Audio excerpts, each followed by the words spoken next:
What's up, gifted family? Welcome to another episode of the show that is the GP YouTube. Just a reminder that if you support what we do here, make sure to go over to giftedperformance.com and sign up for our automated coaching service. For only $1 a day, you'll get access to 15 highly customized training programs, a macronutrient calculator, our meal planning feature that lets you build and save meals based on your macros, as well as access to our private Facebook group. All subscriptions help us in continuing to put out great content to get you to your fitness goals. Thanks for stopping by, and without any further delay, let's get into today's video. Enjoy.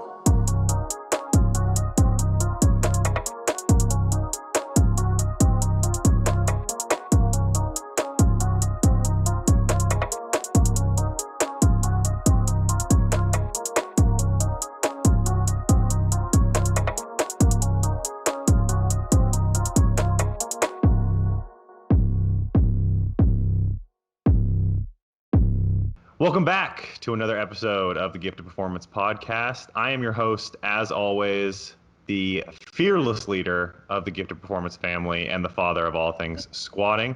With me today, returning, is Thomas Butler. Thomas, how are you? Good. I think casually in conversation, I call you Thomas Neal more than I call you Thomas Butler, and I need you to change that. I really do. Unless you're okay with me actually thinking that your last name is Neal.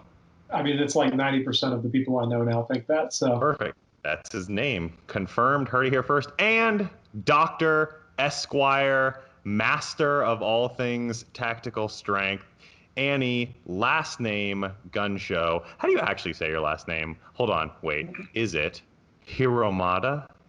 Nope. No. All right, well, let me cut that out. I just embarrassed myself. How do you say it? It's a pesky silent H. It's just Hromada. The Czech Republic name.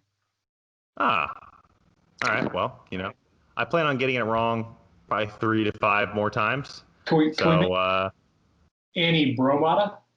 Ooh. Oh, that is a good one. I know you've already established yourself as Annie Gunshow, but it might be time to change that over. Bromada. Good idea.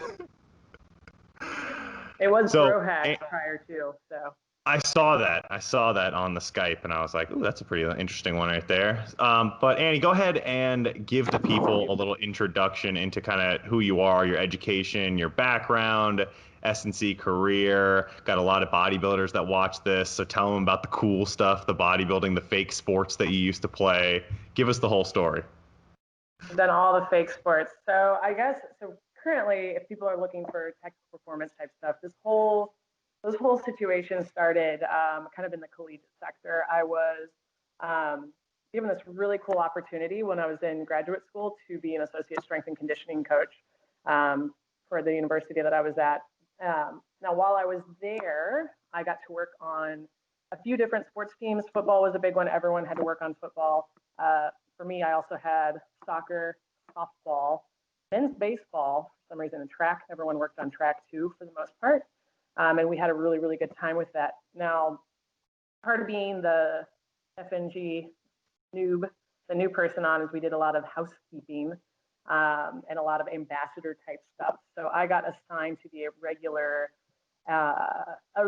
participant in a monthly long ruck with our ROTC program, which was what gave me my first insight to what a crapshoot that was. I got to be privy to their regular training, or kind of lack thereof, and that is what started this whole thing, because my big mouth, I was 21 at the time, said something to the nature of, hey, this really sucks, and I'd like to take over this. And I was like not much better of a programmer at the time. I just knew they were lacking any type of structure. And so that was really cool, and that is kind of how I started in the tactical performance world, because that was probably almost 10 years ago. Started my interest in performance sports, tactical performance sports. That led to some cool contacts that has grown over the time. And so that has been running steadily on the background of just every venture that you think a girl's going to go on in fitness. So I've done collegiate strength and conditioning. After that, I hopped out and did the clinical sector. I was a clinical athletic trainer at a rehab clinic in the Chicago area. And then from there, I went back into the private sector. I started doing a little bit more research-based stuff. I ran some gyms And then currently, as it is now, I sort of live in the Bay Area, and I'm just coaching a bit in person. And then I also work within the human performance department at a disaster response NGO, which is really cool. Hobbies, like things that I've partaken in, I've been solidly okay at figure and physique. Pretty bad at bikini, and just pretty bad at that. I was okay at powerlifting, and I got pretty okay at strongman. I got to compete on the pro level there, which was really, really neat for me. And then underlying it all, just out of curiosity, I've liked some endurance sports. I've liked CrossFit. I'm not about to head to the CrossFit Games, but there's quite a few things that I have the opportunity to dabble in and play around in, and I just have. Okay, a couple questions. Best and worst. Best sports team that you worked with in the collegiate setting. The only one? The one that you Missouri Tigers. enjoyed the most. Oh, I mean, so there was this really cool opportunity that we all got as interns to work for the Chiefs, CNC Chiefs. And so that was really, really cool. And they were by far the best, because I don't know if you know about Missouri sports, but we are not good. Oh, the St. Louis Cardinals are pretty good. If you're into baseball, the St. Louis Cardinals are really good, but I didn't get to work with them. The Chiefs turned out to be all right. All right, how about worst? The one where you just woke up every day and you were like, I can't do it. It's nails on chalkboard. I can't hang out with these guys or gals anymore. Well, okay, the life of a intern in the strength and conditioning field. And it's not even the people, it's just that your ass is there making $0 an hour at 5 a.m. and you're doing all of the bitch work. You're cleaning the floors, you're putting the weights right side up. You didn't do it all right because you missed something minute that somebody cares about. It isn't really the people, it is so much like you are 5 a.m. to 5 p.m. interning like for a whole semester. And then if you were me, you're probably bartending because you need to make money because you're poor. And so that was a really tough life to live, for sure. It's our lives sounded very similar back then. I was doing the same thing, interning at UCF in strength conditioning. I just want to give a special shout out to whoever loaded all the 100-pound plates on the leg press and then left them there for me. My grip Every strength, day. thanks you forever. I'll never be the same. And then, you check in that night, work security, beat up some of the athletes that you work with during the day when they're super drunk and causing fights. And then you're back at work at 5 in the morning, right? That's the life. Isn't that strange? And then if you happen to, like afterwards, I got hired on, which was so cool. But like they had this little rule at the time where if you were out drinking or having a good time and those athletes showed up, you had to leave, which is like, there was no point in having a good time.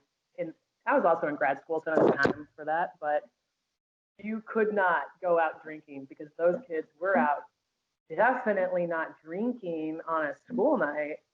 Every night of the week. They wouldn't do that. Every night. So it's actually kind of our paths diverged there at the end. You said you got an opportunity to stay on after your internship. I got the opportunity to go fuck myself when I was done. And they told me, hey, it was fun, great experience. Now go work at Orange Theory Fitness. And I was like, hey, guys, all right, thank you. I'll catch you on the flip. But Quite doesn't the everyone life. have Now, an Orange Theory Fitness management type I experience? think so. Unfortunately, I think they do. And it's, Yeah. we'll call it a learning experience. Now, how about your barbell endeavors, your powerlifting, your strongman, your bodybuilding? Which of those was your favorite? Which one of those do you think you have the fondest memories from? Strongman was so fun. It is such a fun little community. The events are always different. You don't have any, nobody's good at everything in strongman. So you don't have the elitism that might exist in the other sports. I also have some really good memories in bodybuilding. So I've had a great time with that. I think I'll do that until I die. It's a little bit easier on my joints. Turns out, like, a 600-pound yoke just makes you feel shorter and shitty. So just like the worst feeling in the world. But I do love both of those things. I did not love powerlifting. I was instantly okay to be done with it. Instantly. Tom, are you offended by that? Do you still hold some love for powerlifting, or are you fully removed from it? Fully removed. Okay, Annie, real quick. Needs analysis on Tombot over here. He's an aspiring strongman competitor who's coming to you. What are you thinking that his best event is going to be, and what's his worst event going to be? So other than I know Tom Bott, if I don't know him and he's just Joe Blow, his best event coming from powerlifting is going to be any deadlift event. Oof, But I also know Tom Bott. that's a bold choice. So the deadlifts and strongman are, I mean, the reason we have such high numbers is that they're 18-inch deadlifts, right? So it's a hip extension at the best. Or we have a neutral grip car deadlift, which looks really cool, but like 150-pound me cannot actually deadlift a car, and I hope we can all know that. I hope we can all just make peace with that. But when they're on a jack that gives you some leverage that is very advantageous. You deadlift a car 20 times, and that looks really cool. So if you had any static strength, usually a deadlift's going to be there. And not every competition is going to be for rep maxes. Sometimes it is for 1 rep. They take forever to run, but a powerlifter does really well in those situations. His worst event, okay, a powerlifter's worst event might be, I'm gonna say something like a Huzafel or a in front of the body, like an anterior carry, like a sandbag carry, something that doesn't have grip strength. So like a farmer's, I think they'd be all right with. This is the deadlift kind of foot carryover. And then there's some other movements. I think that powerlifters are going to be good at stone loads or keg loads because it's a violent hip extension anyway, and they're going to have that hip development. So I'm going to say Tom Bott, the powerlifter, is great at deadlifts, and he sucks at Huzafel or sandbag, anything. Tom, comments, retorts, response? Can you do like a sumo stance stone load? Is that?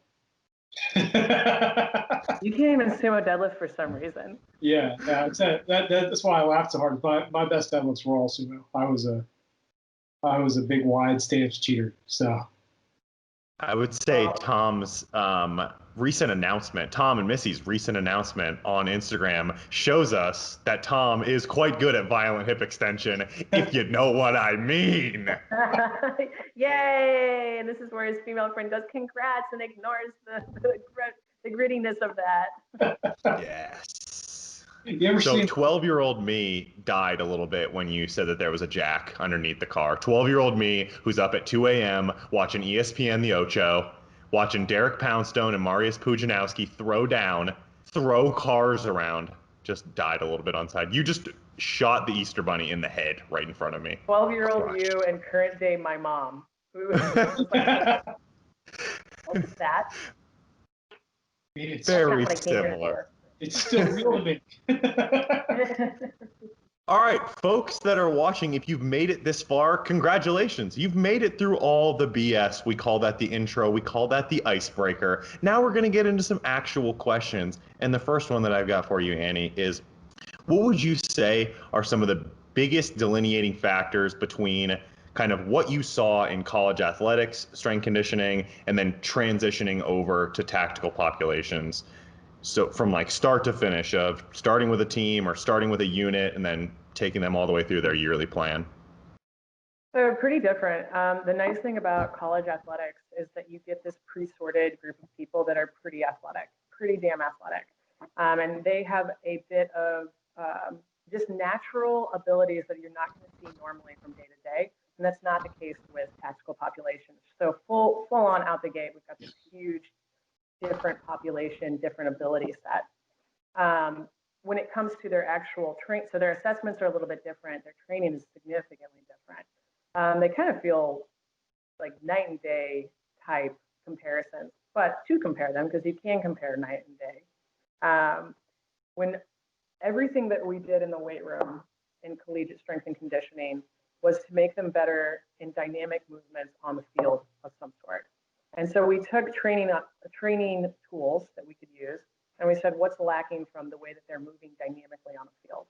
Okay, how do we mimic that with the tools that we have in a weight room? And we had every tool there was known to man in that weight room. It was an incredible place to work. And so we started looking at human movement at that time, less like we're going to do a barbell squat for hip development and saying what movement is their hip actually going to go through and how do we strengthen that the most.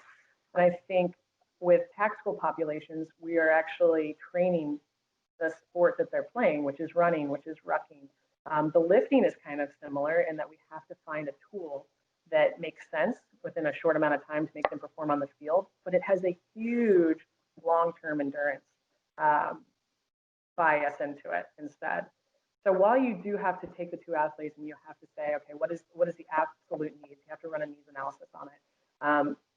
What metrics you're actually looking for vary enormously. I think there's probably some of a psychological difference that you run into as well when dealing with athletes versus more of the tactical population, where you're dealing with athletes who have trained their entire life, have been active their entire life. That's not a guarantee when you get into the tactical populations, right? Because if you're working with, police officers, firefighters, maybe some military personnel, like their training could currently be zero. Am I right? Absolutely. So you do get some true beginners. And that really comes into what are they going to be able to accomplish in the next year. And sometimes they have really huge goals that they want to set in that year. Another thing is the people that you have in collegiate athletics or in pro athletics, they are used to winning. And that really does something for your confidence and your ability to push through. When you have people that are not used to winning, and I'll tell you, a good place to get beat down is the military, especially the big military. It's a great place for that. They're not used to winning, and they are used to second guessing, and that has a tremendous impact on how they approach the weight room. And so you kind of have to navigate people that need some wins in a big way. Just looking kind of grand scheme at that, is that maybe an issue? Is that something that should be addressed in the selection process? It does. And so there are a lot of selection processes. The ones that I primarily work with are going to be, I have 3 or 4 major land-based selection processes that are my main feeders. And then I also do buds because everybody wants to be a Navy SEAL. But those, yeah, it definitely comes up. Their confidence is shot. They go into things, they have like test anxiety type things that happen. They maybe don't perform as well as they do during assessments that they definitely blow away. So there is a lot of talking. There's a lot more talking about, yeah, you can, let's do this, and getting a more positive mental attitude going through it. And that sounds very woo, and I don't love that, but there is a lot of explaining the process to them. And there is a lot of explaining things like, hey man, today your heart rate was here and you ran 7-minute miles consistently for 5 miles. I think you can push the pace to here. And that's where I start taking different training approaches towards getting people to have these big mental wins towards their training. And it varies so much from person to person. So it sounds like you've kind of got what a lot of online coaches, because I know you're working in the online space, and that motivational interviewing that you're kind of talking about right now is challenging in the online space. It's hard because clients can sometimes just seem like, their numbers on a spreadsheet, their heart rate data, they're a certain minute mile, they're a 1RM deadlift. Was that something that you struggled with when you first got into online coaching or coaching in general? Was that process of, seeing the person as the person instead of just data? Well, I still see them as data. I like data. It is a Tom smiles. Tom hears data and he's like, beep, boop, happy. Tom is here. Well, let's not get it twisted. They're data. No, I like people. And I think that probably makes me a little bit different from a lot of coaches is I actually really like it. And I am truly fascinated with where people can go. And I don't take on so many clients that I can't keep up with it, if that makes sense.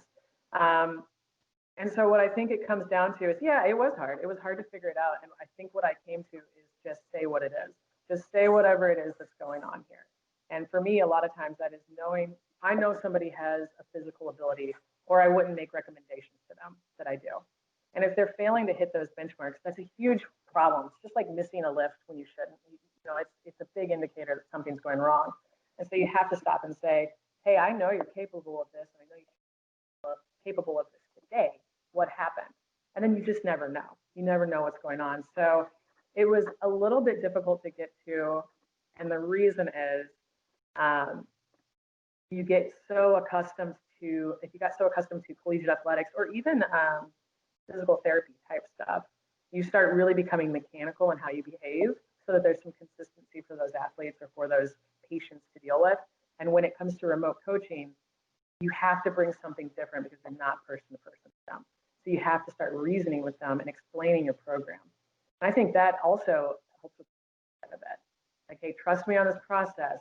It's a long freaking process. And there's a lot of things that aren't going to feel like they make a lot of sense. Stay with me. And then you also have to explain to people that sometimes the road to fast and strong feels slow and weak. That's kind of normal. And that's something people that haven't lifted before or haven't really been able to dive into their physical capacities, they're just not prepared for that reality. Yeah, and I think that's kind of something that goes into the next question that I had for you with kind of the idea of yearly planning as a whole. So when you sit down with a group of clients or a one-on-one client, whatever it is this something where you've kind of got like a yearly plan in mind and then you make little modifications along the way, or is it just like, hey, let's just start right here today, let's get through this week, and then let's kind of piece the little successes together as we go? So I do use a training plan, what we call an annual training plan, if at all possible. So whenever I get tactical performance athletes coming to my door, pretty much, I say there's two things that are happening. Somebody says, I'm going to a selection process in a year and a half, and I want to get ready for it. In that case, that's the best possible scenario because I can really sit down. I can do a needs analysis. I can assess where their immediate needs are. But I can work almost like an off season where I can take these slow developing sticky adaptations and I can build upon those over time, and then attempt to tweak them into a selection. That's the best case scenario. In that case, absolutely, I use an annual plan. I also get people that say, in 2 months, I'm going to the Q course, I think, help me, please. And then I go, okay, I'm gonna do my damnedest, but we're gonna go through an assessment right now in the next 3 days. I need to see where you're at, and we can only really identify the immediate needs or what would be their barriers to entry or barriers to success, and we have to address those. Perfect world, absolutely, I would use an annual training plan of some sort. Yeah. Tom, anything to add there? No, that's really about the same approach I take. There's a larger framework that you want to build within if you can, and then occasionally you have a guy roll up and say, hey, I've got to meet for a contest in 8 weeks. What are we doing? And 1% of the time they end up being Ryan Patterson. So I really like the word that you used there, and I wanted you to expand on it. You used the word sticky adaptations. I love that. I'm gonna steal that. I'm not gonna give you any credit for it. If I get famous, you can get the hell out of here. I'm famous now, not you. But what do you mean when you say sticky adaptations? So sticky adaptations, I am heavily influenced by adaptation and deterioration cards, the ones that are outlined in Vladimir Isirin's book. Heavily influenced by that. I'm down to be wrong on those timelines, and I probably am. That's how means and averages work. But when we're looking at different capacities and different types of fitness, different types of fitness capacities, some take a long time to develop, such as max strength and aerobic capacity. Those things take forever to start developing. But once you've developed them up to a point, you can go into maintenance mode with very few exposures to that stimulus. So a good example of that is max strength has a deterioration time of 30 days, but it also has an adaptation time of like 45. And I don't have the chart in front of me, but it's something very long term where you start to see these like actual benefits and improvements. It takes forever outside of that newbie beginning stage. Once that's happened, you start to reduce the frequency. That's really important for tactical populations because they have to have so much proficiency in so many different areas that I have to rely on, okay, what's important for this selection process? And what's the minimum amount of exposure I can give them to that? And also work on these other areas that are undeveloped going into that selection process. So, takes a long time, very sticky. And then you have those, I use the word fragile, more fragile abilities that come down the line. So that's going to be more of your skill. That's going to be your speed, especially maybe your anaerobic capacities, things of that nature. Yeah, I had something. What was I going to say? Crap. Annie got my heart rate up a little bit when she started talking about Asura, and that's one of my my key resources. Oh, yeah. I think it was, who was it? I don't know if it was Yesis or if it was Bondarchuk. I think someone else calls them training residuals. Yeah. Similar concept where, the aerobic power stuff that takes you months to develop, you can maintain with, a couple exposures a week at a lower intensity. Whereas the higher power stuff, I think Eric Cressy did a post about that during quarantine, where he was like, listen, get out there and like do your sprints so that you're not losing some of those power adaptations that we got while you can't come into the gym and train.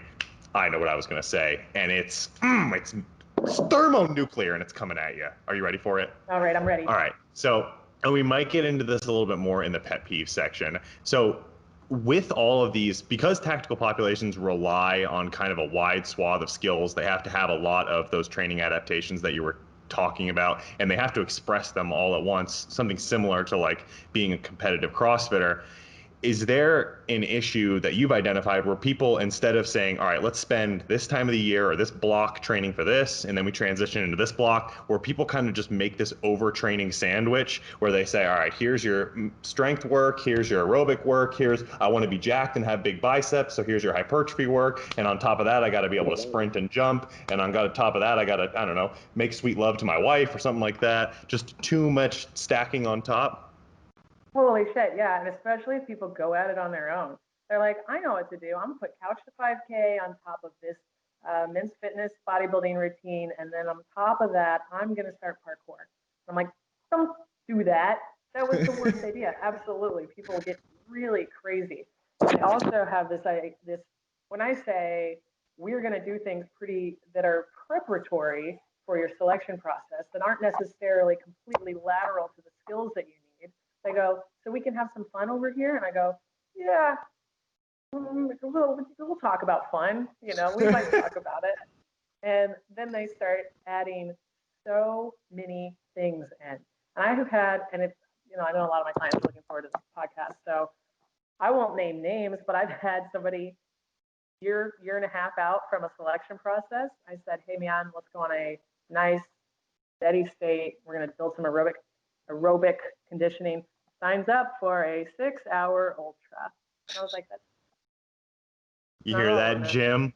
You hear that, Jim? You're a real piece of shit. Or mountaineering, like people get real into mountaineering, but you have to go, all right, well, you did that, and now we have to take the week and we have to modify it a little bit because you decided to I'm not even making this up, climb Mount Rainier. All right, well, we climbed Mount Rainier today out of thin blue air. So now we got to change your program next week because whether you feel it or not, you are fatigued and you do have a lessened output for the training weeks. And that 1 year out turns real quick into 6 months out, and you're going to wish you had programmed, man. And they just start adding stuff. That absolutely happens. So as a kind of a point of clarification, when you talk about, layering different training inputs, right? We're talking specifically about like you take a powerlifting program and a couch to 5K program, and you're taking a program that's designed to be a single, block, and instead of integrating different variables holistically, you're talking about literally just slamming like full volume weightlifting, full volume bodybuilding, and it's real common in the CrossFit world where you'll see somebody that's there on the Cal Strength barbell program. And they're doing Ben Bergeron's conditioning WODs, and they're doing Chris Hinshaw's capacity workouts, and they're training like 6 hours a day to compete at some local throwdowns. When really they could integrate their inputs, intelligently the way Bondarchuk or Isurin talk about, and look at each item as an individual stimulus within a larger framework. And that's, not against concurrent training necessarily, but against stupid concurrent training, which right. I think I think something people miss a lot of times when they go talk about concurrent training, they try to run in and assume that everything is going to be full volume, full bore, and they're like, well, you can't run and lift weights at the same time. You'll be bad at both. And they're like, well, no, I mean, Right. that's wrong. One of the hardest subpopulations that I work with, and it's a really cool population to work with, are former bodybuilders that then want to go into some sort of soft or some sort of special operational forces of some sort. Because you have to explain to them that volume's not it, intent is it. Like we got to look away from what you're very, very used to, and getting people out of their training habits is really hard. And it's not because they suck, it's because they're really accustomed to 30 volume sets of things, and that's not what we're doing anymore. Hear me out, Tom. You layered a nice, what was arguably impossible, Cal strength. You've got, Bergeron, his program. You've got, I don't know, what was the third one? Henshaw, aerobic capacity. Good, perfect, like it. Let me add a fourth here. Ricky Garrard's cycle. Are we good now? What cycle? Well, yeah, exactly. We don't talk about that stuff on this podcast. Drugs are bad. Don't do drugs. Drugs will kill you. And Ricky got had. Poor Ricky. No, I have a personal bias against Ricky because my fiance is in love with him, and I think that she might leave me for him. So that's my underlying bias there. Ricky, stay away from Melbourne, Florida. Stay away. I'm packing. Annie, you did mention that there are a couple different kind of subsets of tests or kind of preparation exams. I forget the exact phrase that you use for different parts of the tactical population. Can you talk a little bit more about those and what each of them kind of entail, and then like what they actually feed into? Sure. So the major military selection courses that I work with are going to be land-based selection courses. So things that don't have any amphibious nature or a water element to it.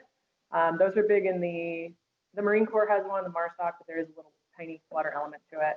The Army has quite a few. Army is very much a land-based branch in the military, and I work with them a lot. So you have Ranger Selection, which is a 50-something day school that is gritty and gross and hard and stucky. And then you have the Q course, which is, and so once you get out of there, you are Ranger qualified, and you can go to Ranger Battalion, and you can become, you're a Ranger. You have SFAS, which is the Special Forces Assessment and Selection, or SFRE, which is the Natty Guard version of that, I believe. And that is where you go. I think it's maybe a weekend type selection, and they say if they want to work with you or not. From there, you go into the Q course, and that's the Special Forces Qualification course, and that one is anywhere from 2 to 3.5 years. And that is where you have a selection course that is lots of land nav, so land navigation skills, lots of rucking, quite a bit of just general physical PT test type stuff. You also have to learn a language during that time. And once you get out of there, if you're a medic, you have an additional, I think, 9 months worth of medic training. And once you get out of there, you're assigned to a team, and you're a Green Beret on a team. Those are 12-man teams that have 2 of every MOS that hang out together and deploy together and become a knitting circle kind of thing. A really cool knitting circle. And then, cool. So you're essentially a prep coach for this, right? You would look at the actual test in and of itself, what it entails, and then you gear the training towards what the test. Okay. Sorry, I kind of interrupted you there. Keep going. That's okay. Within the Army, after that, there's also the long walk, which is Delta Force selection. Super cool, really hard train up on everybody. It's a 40-mile ruck, and additionally like 4-ish weeks. That's a tough one. That is a very, very tough workup. It's like a marathon with 50 pounds on your back, pretty much. And there are time parameters and things of that nature. So that would be the 4th most that I see. And I don't work with that one too often just because it is so selective and so rare. And then BUDS has the Navy SEAL selection course. And in BUDS, there's a huge water element. There's a huge land-based element. And that one, when you get done, you're a Navy SEAL. Very cool. Right on. So which one of those do you think that you see the most people from? Or is it pretty evenly split? No, I see so many Green Berets. So many. Yeah. Yeah. And it could be that my career kind of started in Fort Bragg, working with, doing kind of seminars there, and then I've worked with teams there, and then they split off and they need selection coaches and things like that. I think so that a lot. Over the last 10 years, have worked with over 400 Green Berets. I mean, a ton of Green Berets, and married one. So that was cool. And that actually hasn't helped me at all. And then, Tell me about it. nothing. I'm getting married to a gymnastics coach. My gymnastics, horrendous. Yeah, but they need to start showing up in a bigger way than they are. Agreed. The worst. And then I see quite a few Ranger selection candidates. I also get people that are in their career path, they're on their teams, they're on their battalions, that just need to not think about their training, or they're doing something cool like the Best Ranger competition, which is every year except this one, or something like that. And then the third most I see is buds, probably. So just out of curiosity here, how do you kind of field interest from people that want to come and work with you? What are the main avenues through which people find you? Because I follow you on social media. I get lots of spicy memes from you. And don't get me wrong, I love it. But I don't see Annie promoting herself on there. So how do people actually find you? Usually word of mouth. It's usually a word of mouth situation. At this point, I've worked with enough people that I usually have I have a really great success rate. I've done a ton of working with teams, working with various groups of people, and then now I allow them to kind of come at me that way. A big thing is, like, a lot of people they're a little bit more covert, or they'd like to stay that way. And so you can't just be blasting everyone's face on there. So, I mean, only very recently have I started posting pictures of Mr. Gunshow, very recently. And, like, he's screwed if he doesn't like that, because I'm here. I'm just doing it. And so they come to me usually word of mouth, which is one of those things. But I get on base quite a bit. I do go out and do things. With law enforcement, fire department, any of those type of tactical avenues, every time I move somewhere, which is a lot, I go in and I introduce myself and I say, hey, this is what I do. This is what I offer. I'd love to work with you guys. I offer a few, like, free seminars, and that has been really advantageous as well. Right on. That's pretty cool. Do you have anyone that you kind of work hand in hand with that does the nutrition side of thing, like a sports nutritionist that you work with, or do you handle a lot of the nutrition work? I used to do that quite a bit, and I will give strategies, but I absolutely prefer to work with somebody else. Do I have favorites? It's such a weird field. It is such a weird field to find somebody that is qualified and understands that there's some agility needed for this career path. So do I have one person that I work with in nutrition now? I don't. It should be Tom. Tom has taught me more about nutrition. He's taught me more about the art of making a delicious chicken sausage than anyone in my life. Tom, you're like my chicken sausage dad figure. If I've taught you anything about nutrition that relates to what Annie does, it's how to not eat. Okay, whatever you say, sausage daddy. Weird? Getting weird now? Real dad. Jake, Lenny, at this point, changed under his name right there to @sausage Thank you. All right, let's get into Tom's question. It was Tom's question, but I'm going to ask it. All right, and this one, it was one that was put in here to actually trigger Annie, and it was the biggest or most personally irritating misconceptions about tactical prep. So things like social media, TV, movies, etc. See from clients or prospective clients. You might have some strong feelings, I'm told. There might be really some mad hate right in your now. heart. I'm trying to come through.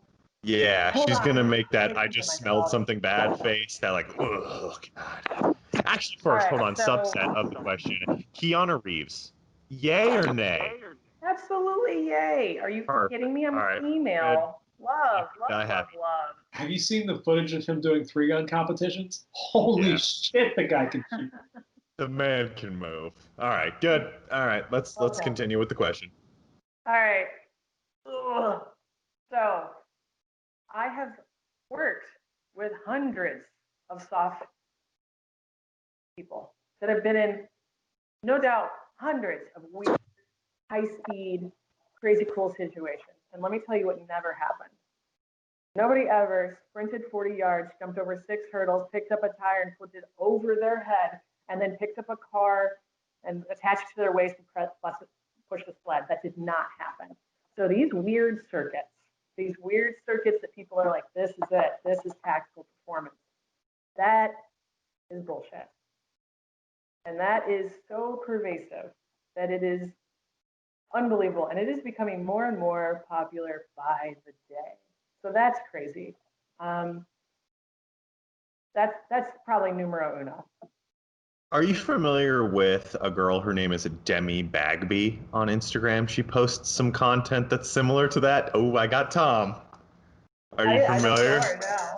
Oh, I Like felt like that? you were just describing exactly what she always posts. It's the tire flip and the back flip. It's like, yeah, I feel like, I kind of have a general idea of what goes down in those high speed special forces situations that you're describing. And there's not a lot of tires to be flipped. There's not a lot of sledgehammers or sledgehammering that needs to be done. Not, Maybe I'm wrong. I don't think honestly, so. not even a single push-up. They're not like, put your buddy over your shoulder and 10 push-ups will let you into the embassy. Like, that's not a thing. That's not happening.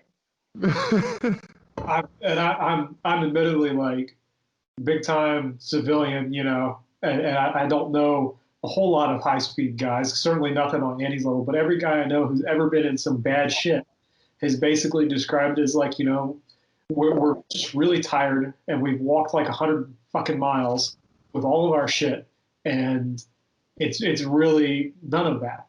Like you have to be able to be very skilled with your weapon, be clear in your mind, not exhausted, and it diverts or reverts so much to the aerobic side of things.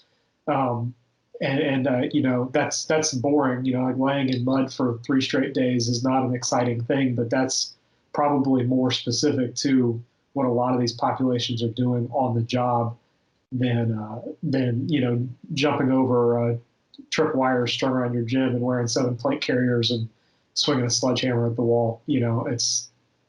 It's funny we talked about this with the powerlifting conversation a couple months ago about how the 15-second format on Instagram totally warps our perception of what goes on in training and sports, and in this case in these real world tactical situations.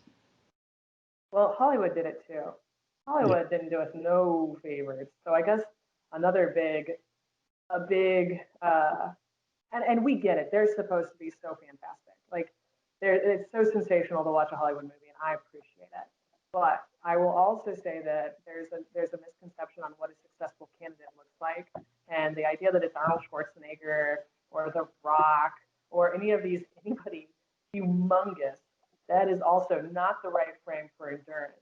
And so we have this like really weird idea of what this looks like, and pretty frequently someone will ask about Mr. Gunshow and what he does, and I'm like, I bet he's just a huge monster. And I'm like, well, he's a cyclist, so kind of what he does. Huge, all right.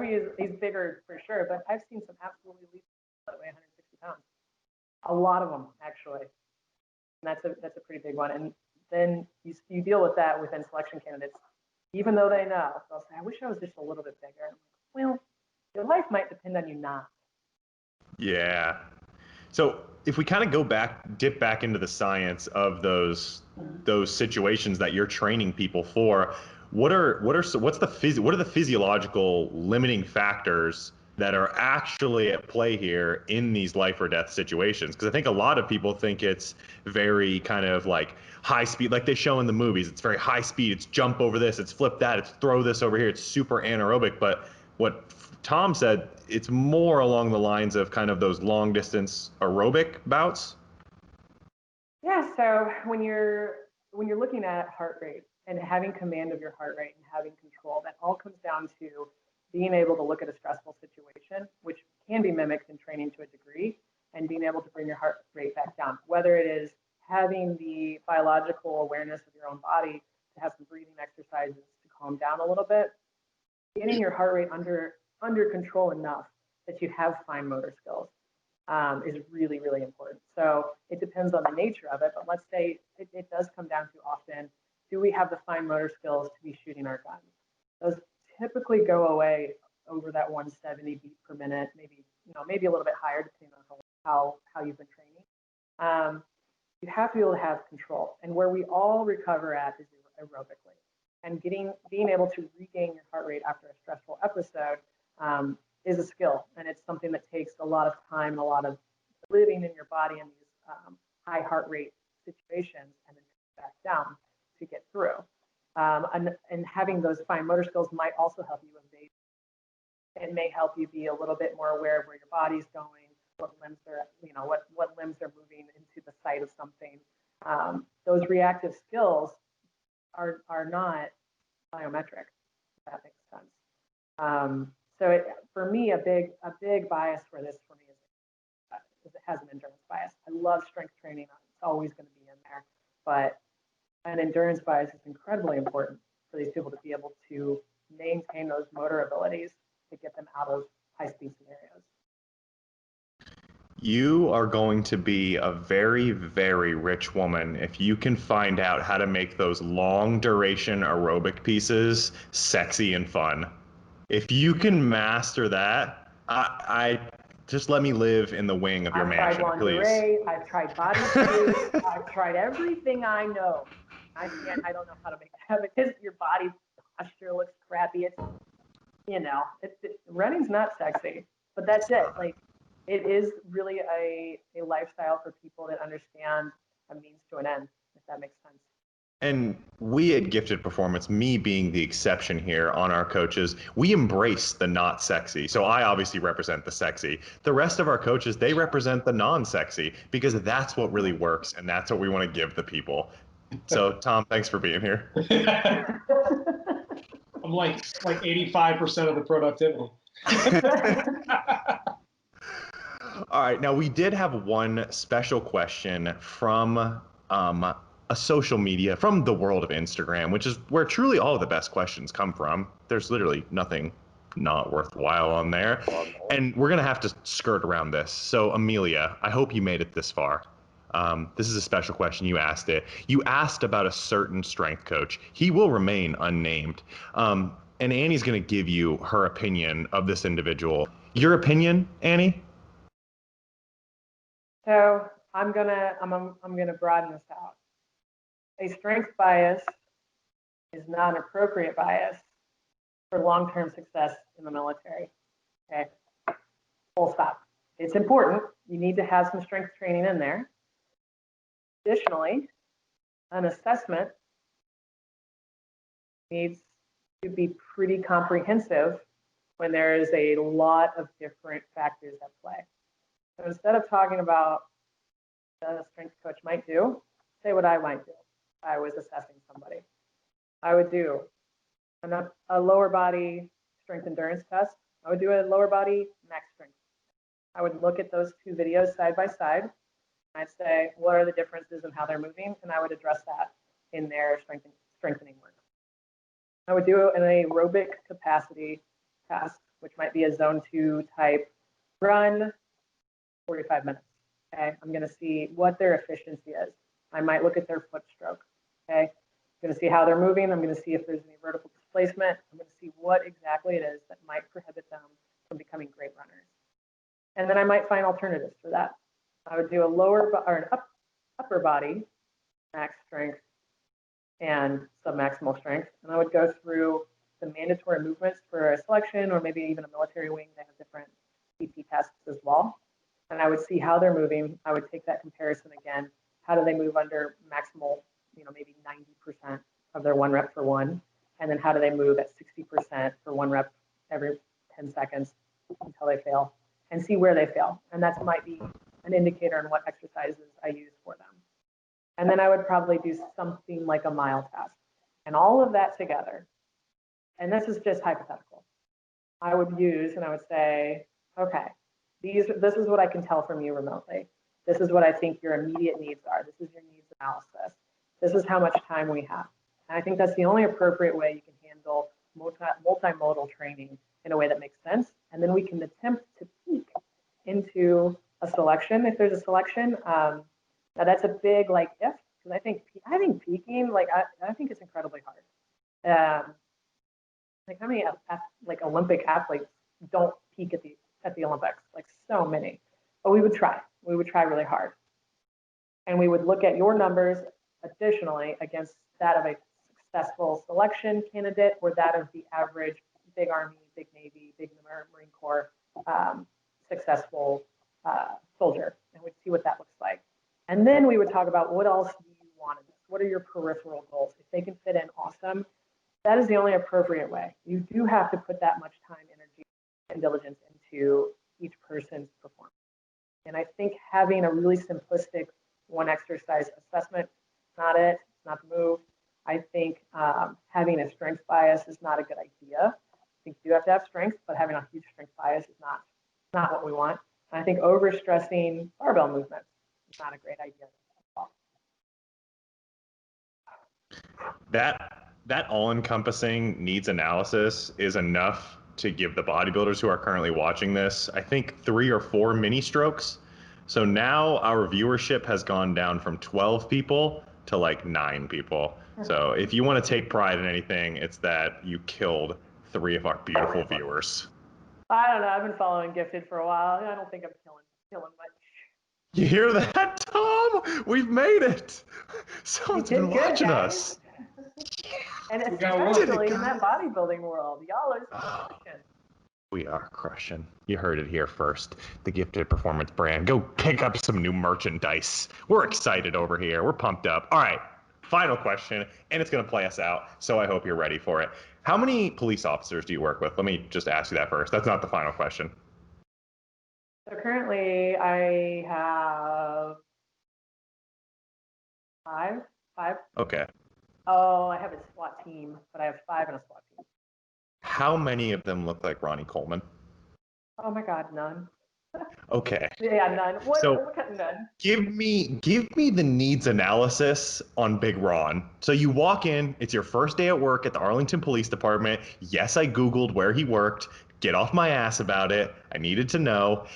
Ronnie comes up to you and he says, "Hey Annie, I'm really excited that you're coming here to work with us today. I need you to help me out with some of my conditioning, and then we can go out and get some cornbread after this, after we sit down and talk." So what are you gonna do for Big Ron? Is that a pretty good Ronnie Coleman impression? I think that's the reason you asked the question. Think so? That's why I snuck it in there. All right. So okay. So Ronnie Coleman, I know what I know now. If I know what I know now, I say, Ronnie, listen, man, we got to get you into some yoga. I start there. I say, we got to start with yoga, and we got to get you a little healthier in the old joints. We got to start there. Okay. And then, listen, I don't want to ruin his bodybuilding career with conditioning. You don't. I don't.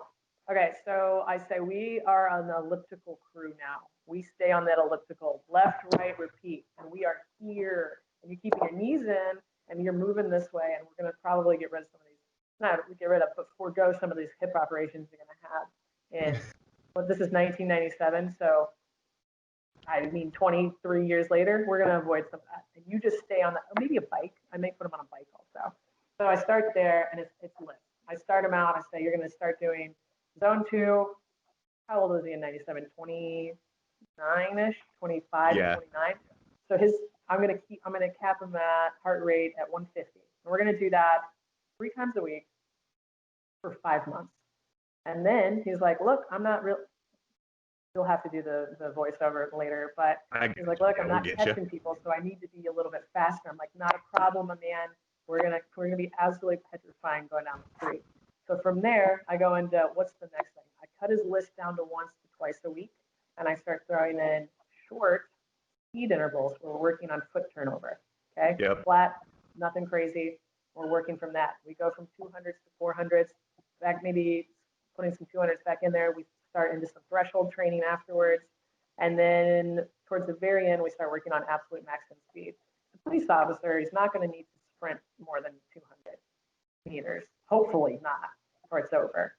But if Ronnie Coleman comes at you full speed, 200 meters, and he's 250-pound man, lay down, Terrifying. son, it's over. Nightmare over. fuel. So let me back that up. I would go aerobic capacity, 5 months. I would go 3 months threshold. Yeah, maybe VO2 stuff, maybe 2 to 3 minute fast, quick, terrible shit. Then maybe I would work on popping speed.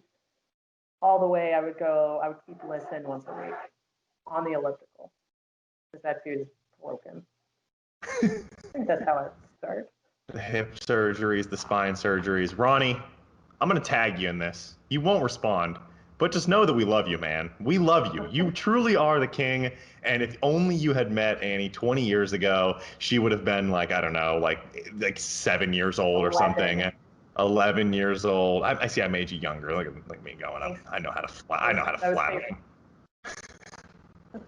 We could have saved you, Ron, but nonetheless, here you are in your current situation. So if you do want to get back into the police force this late into your career, we've got a good friend of ours, Dr. Mike Taylor, which, perfect segue, will be appearing on our second part of this podcast with Annie. So we are going to sit down and we're going to talk about some common injuries, causes of those injuries, and potential workarounds with Dr. Mike Taylor on the next episode. And that's my outro. Tom, how did I do on my outro right there?